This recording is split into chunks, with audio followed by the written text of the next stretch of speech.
Hey everyone, welcome back to 40 Pints, where we drink like the booze is free. Today we have Diane Byrne, founder and editor of Megayacht News.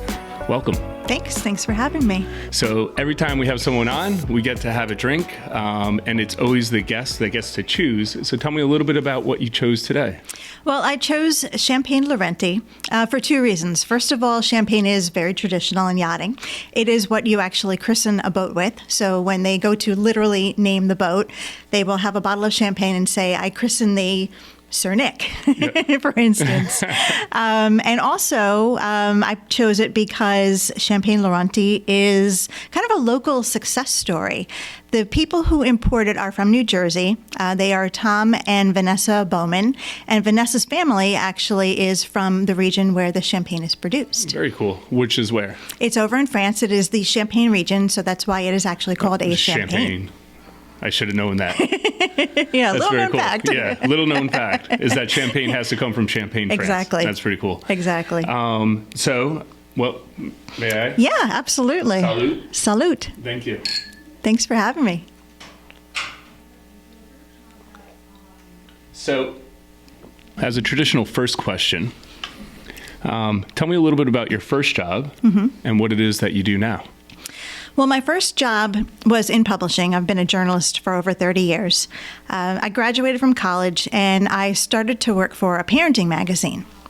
And it was nothing I knew about whatsoever. So it was a lot of fun, a lot of hard work, of course. I learned a lot of the ropes of writing and editing and producing a magazine because we were a very small staff. There were only 3 of us, including me.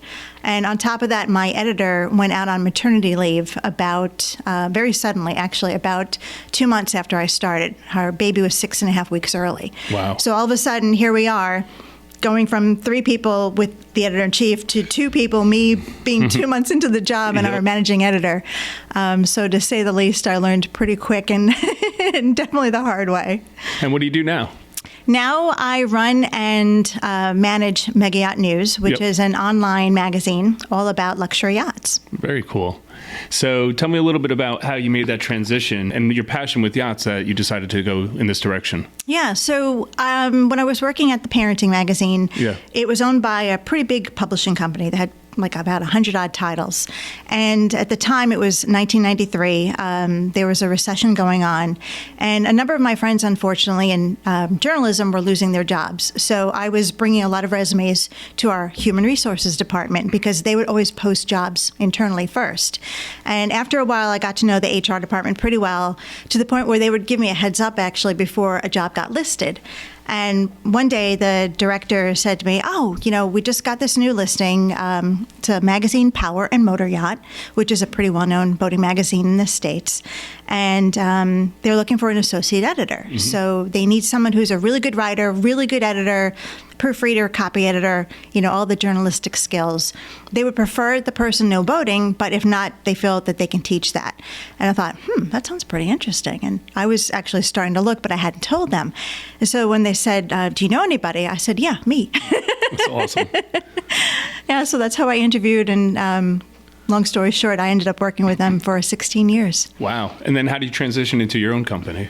Well, I decided to start Megayacht News because in the 2000s, there was an explosion going on in the internet. Tons of great websites. Sure. Big media companies were launching online components or online companions, really, to their print publications. And our magazine had a website, but really it was just the print media or the print articles online. And that's what a lot of companies were doing. Yep. And I thought, well, there's a lot more that a lot of companies are doing. They're doing a lot of original writing and posting things that they wouldn't be able to put into print edition. So I kind of felt like there was something more that I wanted to do. And I really thought that the web was the way to do it. Yeah. I was absolutely convinced. So I looked at what was going on in yachting. I loved the industry. Yep. I had grown up boating and fishing on Long Island and never in 1,000 years thought I would end up making a career of it. But here I was, 16 years into the career, and I thought, I don't want to leave. So I thought, well, these other people are launching blogs, and you have these yacht watchers around the world who are doing really cool things. Why can't I do that? I know this industry. I know the players. So that's how Megayacht News got its start in 2007. That's amazing. So So you go ahead, you launch your company. Now, 2007, the website's launched and everything's, so you're off to the races. You have your content going. How do you make your first sale? That was tough. I was the editor, the copy editor, the chief floor sweeper, the way that all entrepreneurs are, right? And so I was trying to sell at the same time, which is so hard to do, especially when you're coming from the editorial side, because in journalism, there's kind of this white hat, black hat, if you will, relationship. When you're the editor or when you're a writer, you're the white hat. People can't wait to see you. They want to tell you everything. You know, they're happy to see you. When you're the salesperson, it's like, oh, here comes the black hat. They just want to take money out of my pocket. So I was trying to figure out how can I kind of, still be the white hat, but I needed to be the black hat. And actually, I think being that white hat helped in a lot of ways because I had built a level of trust. So the first advertiser I got in, big advertiser, was a Canadian shipyard. And I was so excited because here's this big name in the industry and they wanted to advertise on my website. They believed in me more than just as an editor. They believed in who I was reaching. Yep. And did you sell them a banner ad then? That's really cool. And did they do a takeover on the website? That was the first sale? It was actually just one banner ad. It wasn't a takeover. Because at the time, nobody was really doing that. But it was still so cool. I was so excited and kind of like did my little happy dance in my office. That's great. Do you still have, did you save the check or anything like that or save anything? I didn't. No, I probably should have framed it. But I just, kind of keep it in the memory banks. And I think we probably still have the invoice somewhere. So I remember my first sale. It was actually, and this is funny. So I come from, Kraus, you wouldn't imagine it, but half my family's Italian. So it was literally my cousin Vinny, but it's Vinny Senior Leo. He owned a real estate company locally, and I had just gotten out of college, and I told the whole family about what I was going to do. I was going to be freelancing on the side while I kind of learned the ropes with corporate. And he said, "Hey, Nick," and at the time, he's like, "We need a new logo and brochures," which, brochures back then were a big thing. And I went by his office, and I was nervous, and I went over the pricing with him, and he's like, "You got it, Nick." He's like, "Let's go ahead with it." And he goes, "Is this your first sale?" I go, "Yeah." And he takes a dollar bill out of his wallet and he writes, "To Nick, congrats on your first sale. Love, Vinny Leo." And I have it still framed in my office over there. Oh, that's awesome. Yeah. I love it. Yeah, it's like, it's a nice thing. I look at it every once in a while. I think of what that meant because it's a validation. Oh, 100%. Of what you're doing is actually real, right? Which a lot of young entrepreneurs. So tell me about that moment when you were thinking of doing it. And when I say that, starting the company. Right. Tell me about the people around you, the support, the lack of support. Tell me what was going on in your head and how that deliberation went. It was a roller coaster of emotions. It was 1 minute, my gut was like, you got to do this. This is the right thing to do. A few days later, I'm practically chewing my left arm off going, how in God's name am I going to do this? Yeah. Quitting that comfort zone of having a regular paycheck that you knew every 2 weeks was going to be in your bank account, Yep. And I was happy, then just freaking out, and then happy and freaking out over and over again. Just kidding. I still have freakouts every now and then, but they're not those huge jumps, right? You kind of roll with it a little bit easier at this point. There's always going to be something to worry about, right? Yeah. Especially when you're an entrepreneur. But I was really kind of trying to figure out, am I doing the right thing? And I was also a little freaked out about telling people because I didn't want to hear people say, "Are you crazy? Are you out of your mind? You have a good job." Because I kept thinking, I love my coworkers. Like I said, I'd been there for 16 years. That's like a family. You don't just leave that suddenly. And I kept thinking, I love working with them, but. And that word "but" just kept coming back to me. I want to do more. There's so much more I want to do. So I finally talked to my parents one day, and my dad, who is kind of your, pretty typical Irish Catholic, stern kind of dad, he was the one who said to me, "Well, what are you waiting for?" and it almost fell over. Wow, that's awesome. My dad was an entrepreneur also. He worked for IBM for a number of years. He worked for some really big companies, and he broke out on his own when my sister and I were in high school. And when you're a kid, you're not really conscious of how hard it is for your parents, I think. And in looking at it back now as an adult, I think, my dad went through all of that craziness. Yeah. So when I went to him and my mom and said, this is what I'm thinking of doing, he asked me just a couple of really quick questions, I think to see if my head was in the right place. And that's when he said, well, what are you waiting for? And I thought, if that's not validation, then I don't know what is. For sure. That's great. That's an amazing story. So I'm sure that being in the position you are, you actually get out on the yachts yourself. So tell me about one of your favorite yachting stories. Oh, gosh. There's so many fun ones. Give us a couple. The first big launch I ever attended was about maybe 10 or so years ago. There was a shipyard in Italy that invited a few journalists to come out for the big official celebration. Wow. And I'd seen 1,000,001 photos and videos and things, but it's a totally different thing when you're standing there and you're kind of, in a sense, participating in the whole celebration. So you see the owners come out and you see their family come out, and the mayor of the city was there. I mean, all these delegates and dignitaries were there. And it was this huge fanfare. And I just kept thinking, how neat that this is somebody's dream coming true. And I kept watching the owners during the whole thing, and they had this ear-to-ear grin on their face. And I had an ear-to-ear grin on my face, too, because I was having fun. Yeah. And I kind of kept trying to remind myself, you're here as a journalist. You need to be serious. And you just can't, because it's so much fun. So that really stuck with me. That was pretty special. Is that common where they have I guess if you're buying a new yacht, there's like a launch ceremony? Absolutely. They do a launch ceremony. It's the christening ceremony. It's a big party because the shipyard will, obviously they want the owners to be happy and they want to celebrate the owners, but then they also want to make sure all the craftspeople get to participate too. So because they just worked how long on my gosh, years. In some cases you've had 2 years worth of work for some of these yachts, because there's all the pre-engineering and design work that goes on, and then there's actual cabinet making and things. And they're mostly custom. Yeah, they're definitely custom. So when we're talking about the yachts that in your magazine and that you're talking about, I mean, explain what a normal yacht is and what most of the yachts that are in your publication. So what most people would consider normal would be something you'd see maybe down the shore or somewhere else around the country, like say 30, 40 feet, usually something. The yacht sleeps someone, or it's like 40 feet or 30 feet, or is it a length thing? Or it's kind of like a loose definition. You have boats. Like a mansion type of? Yeah, right. Like you have house and you have mansion, right? So a boat is maybe like up to, say, 40 feet, 30 feet. Okay. Different people use different terms. Sure. Yacht, they tend to use when it's a little bit bigger, has bigger cabins on board, sleeping areas. It's a little bit more complex engineering-wise. A mega yacht, and sometimes you hear the term super yacht, is 80 feet plus. And that's actually a pretty standard definition that's been around since the 1980s. That size is important because that's right when you need professional crew, really, to run the boat. There are rare instances of people with 80-footers who do it themselves, but they will still have, say, a freelance deckhand or a freelance captain helping them. Gotcha.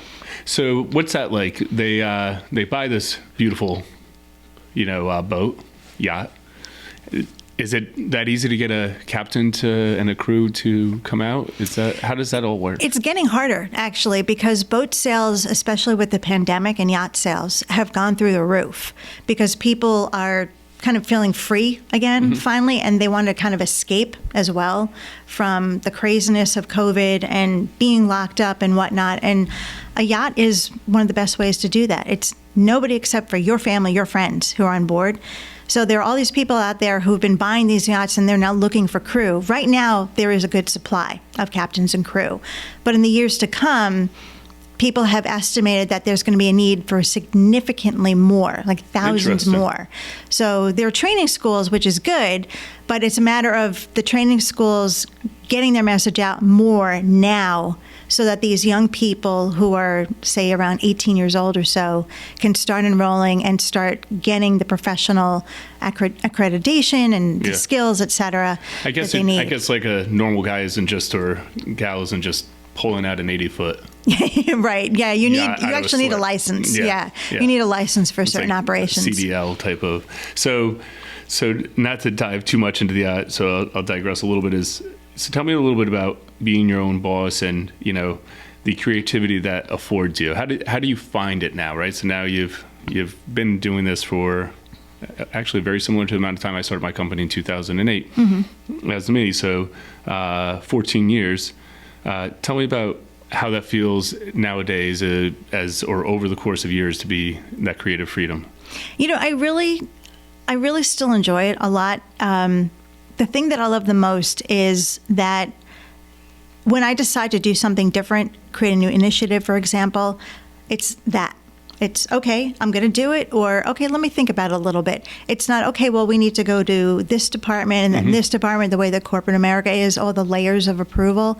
I know from what I've been doing for a long time, instinctively to a certain degree, that certain things are going to work. Other times I still want to take a cautious approach, but I don't have to wait weeks to determine that. Right. It's a much quicker process. Yeah. Much more nimble. So would you mind sharing us your toughest time in the last decade and a half of owning the company? Actually, when COVID hit, it was a realization, because yachting is international, I was watching what was going on overseas first. The U.S. was still pretty much okay. Actually, not just pretty much okay. You hadn't even really heard about any cases here. And I was watching what was going on, particularly in Italy. A lot of yachts are built in Italy. And Italy was being devastated. And shipyards were shut down. Everything was shut down. People here think that we had it tough. We had tremendous freedom compared to throughout Europe. They were literally told, you're not going to your office, you're not going to the supermarket. The people on this block can go to the supermarket on Monday, your block can go on Tuesday, and you only go once a week, because they were terrified that more people were going to get sick and die. So I'm watching this going on, and I'm thinking, oh my God, this means that no work's being done, which means no launches are coming out, which means no designs are coming out, which means my daily updated website is not going to have content really fast. So what do? I can't stop publishing. I need to keep a roof over my head. I need to keep income, and I need to keep people engaged, because there are people who come and read. So I thought, okay, what are we going to do? So we pivoted to really prioritize the podcast that we've been doing for a while, and even just tried to keep people's attitudes up. We created a kind of a downloadable coloring book for kids. We got a bunch of designs that were black and white, and we made them available for people to download so their kids could color them and just have fun. So then, so I actually have a question for you, Diane. Has video disrupted the way that you're doing your publication? Yeah, we actually have a feature every Sunday. We call it the Sunday Super Yacht Video.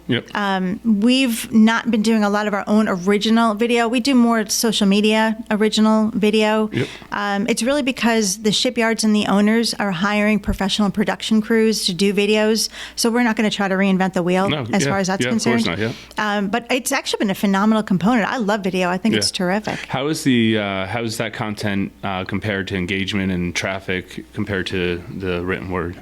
It depends. Sometimes the videos get tremendous engagement, and then there'll be a regular article that will think, people will enjoy this, but all of a sudden it goes through the roof. It always surprises us to see what's kind of getting people's attention at different times. And how are you promoting the publication? How do you get it out there? It's on social media. A lot is promoted on social media, Twitter, Facebook, etc. A lot is word of mouth too. That's how a lot of yachting gets promoted anyway. It's who you know, who knows you. Actually, entrepreneurship, I'm sure, is pretty much the same thing, right? All entrepreneurship. And if you look at the social media channels, and if I dig too deep here and you need your marketing person, let me know. But just really out of interest, out of the social media channels, what do you find for your target audience? Which channel performs the best? Facebook, definitely. And LinkedIn actually is coming on really strong. Both make sense. LinkedIn actually saw a huge increase. I can't remember the number. Huge increase from pre-COVID to 2 years later. Yeah, I don't doubt it. I kind of thought LinkedIn was on the Twitter trajectory, but it quite honestly is not. No, absolutely. LinkedIn is phenomenal for us from the business standpoint, of course, but also from the consumer standpoint, because it's the right people. Yeah. It's the high-level CEOs, it's CFOs, people who have made a certain position for themselves in business and can afford to buy these yachts. And then what about organically, with all the content that you've had over 14 years, you must have a lot of organic visits through search. That performs, I'm sure, pretty well.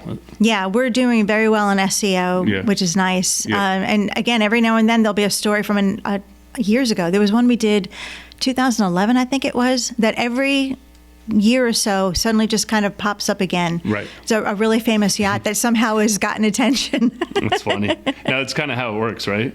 So how's it being a female in a male-dominated industry? It's a good place to be, I have to say. It is, these days you kind of don't even feel like there's that much of a difference because I've been around for so long. Yeah. But there are more women in terms of running shipyards who are designers, who are journalists, who are engineers. Even on the yachts, there are women captains. Some people probably are familiar with Below Deck, the show on Bravo. Captain Sandy has been a captain for a long time in yachting. She's very well known, very well respected. She's a rock star. We love her. So when you see people like that, you realize there's a lot more of us than there ever was before. So it's a good place to be. Yeah. That's cool. Yeah, sometimes it's a hidden strength, I would imagine, where, right? They always say, like, it'd be funny how you could perceive things to be a weakness, but it could be also a strength. So tell me a little bit about Redhead Inc. So Redhead Inc. was actually what I started first when I decided to leave the magazine. And that's the parent company now for Megayacht News. So I use Redhead Inc. to run Megayacht News, but I also do other projects through it. So I'll do freelance writing for a couple of the magazines, especially some overseas, because they know that I know the American market. And especially during COVID, they couldn't come over. Yep. I could move about pretty easily here. We also use Redhead Inc. I always say we because it's not just me. Sometimes I'm working with other, other professionals. Yep. But Redhead Inc. also will work with other creatives. So I work with graphic designers, art directors, things like that to do brochures for companies. Because again, they know that I know the business. They know that I know the industry. I can kind of craft a message in a way that they may not be able to if they don't have a big marketing department.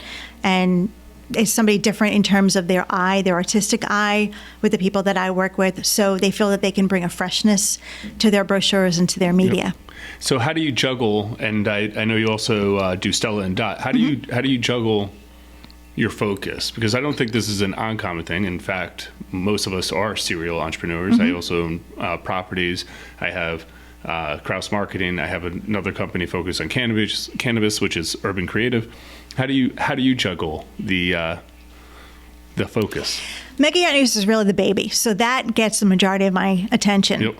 The Redhead Inc. aspect, the freelance writing really is just kind of ebbs and flows, which is fine by me because I can't compete with Megayacht News.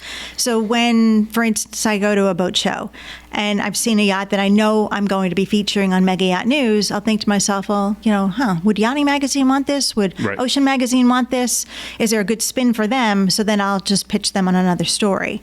The brochures or the content marketing, website copy, the other things that I can do through Redhead Inc., that kind of becomes a almost like a natural conversation. In the course of talking to people. They'll say, that's kind of cool. Yeah, it's nice. They'll say, hey, do you know somebody, or could you even do it for us? Yeah.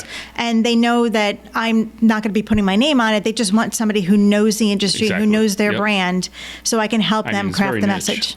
So one of the big things that small business owners, they struggle with are the next lead, not only the next sale, but first the next lead. So we talked a little bit about Redhead Inc. and now you're getting, it's actually phenomenal, but the baby, Megayacht News, like what's the main source of leads for Megayacht?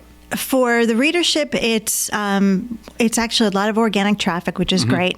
We do have a nice, loyal audience, too. We do a survey, actually, every year to see where we stand and what people want to read. And really, that survey actually informs us as to what we should be doing different, too. Should we stay on certain paths? Should we add more? you always want to make sure that you understand the mindset of who you're trying to reach. Mm-hmm. I learned when I worked at Power and Motor Yacht, we had a phenomenal research department. And I used to sit with them all the time and say, well, how do you know the survey questions you want to ask? And how do you phrase it so that you're not leading people down a certain path? You want to phrase it in a way that it's open to a certain degree, but you're still looking for certain feedback.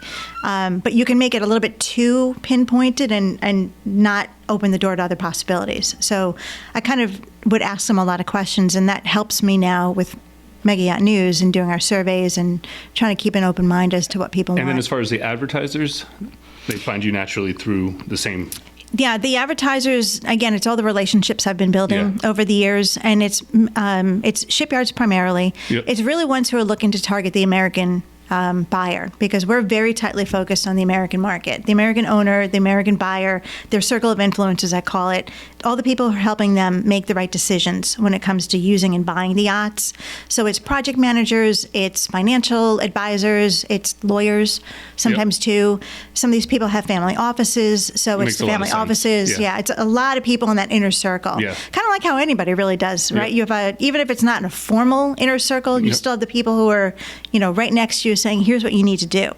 So I try to target them primarily, and we do a very good job with it, because we get phone calls and emails from people asking questions sometimes, seeking advice, and the shipyards realize it, because really there's nobody else doing what we're doing. Right. There are other websites that do a tremendous job, but they're focused either on the B2B aspect or they're targeting the the European customers.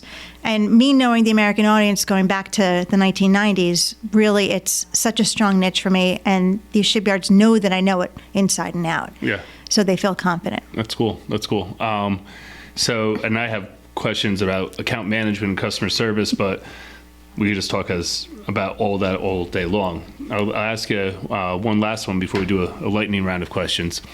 What do you see in the next 3 years, 5 years looking like for your company? Oh, God, everything. Yeah. Right? Yeah. I would love to do everything. That's the problem. Yeah, of course. Trying to figure out, what am I actually capable of doing?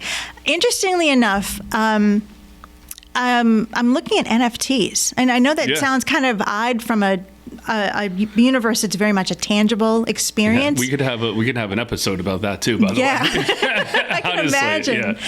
I've been talking with a gentleman I've known for many years about what he's been doing in NFTs. I attended a webinar a couple weeks back, and I just wanted to understand, what are NFTs? What's the metaverse? What's going on?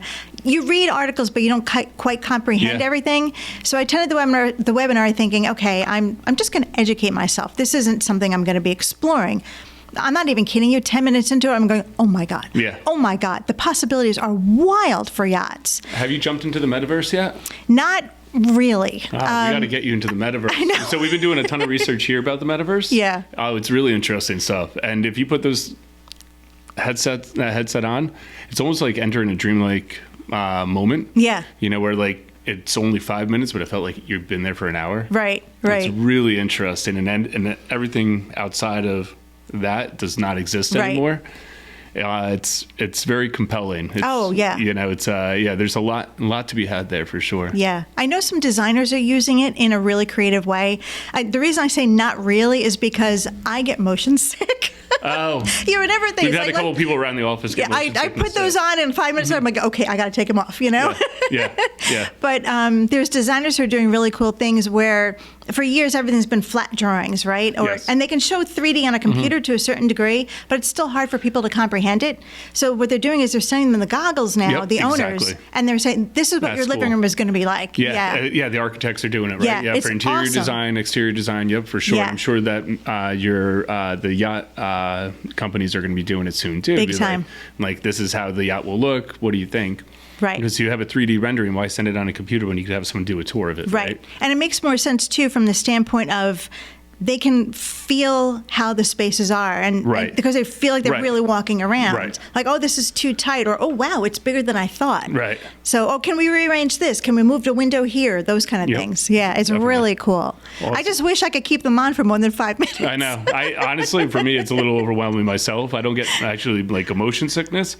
I get I don't know, I almost a claustrophobic. I don't know, like I'm like, I've been here too long. Like I need to be back. I've been in the real world for too long. Exactly. I need to be back to wherever I'm supposed to be. Right. But I'm sure that's another conversation. So this is actually new for us. We're going to do a lightning round of questions. Okay. A couple seconds or less. The first thing that comes to your mind, you're going to answer. You ready? Sounds good. All right.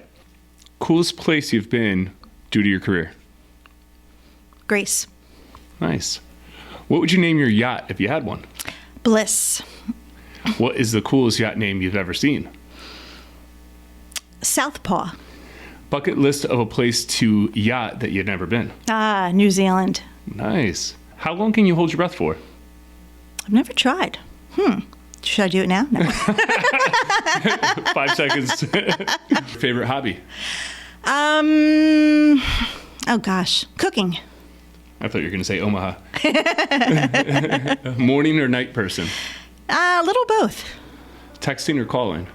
Call. I'm a terrible texter. Typos. Oh.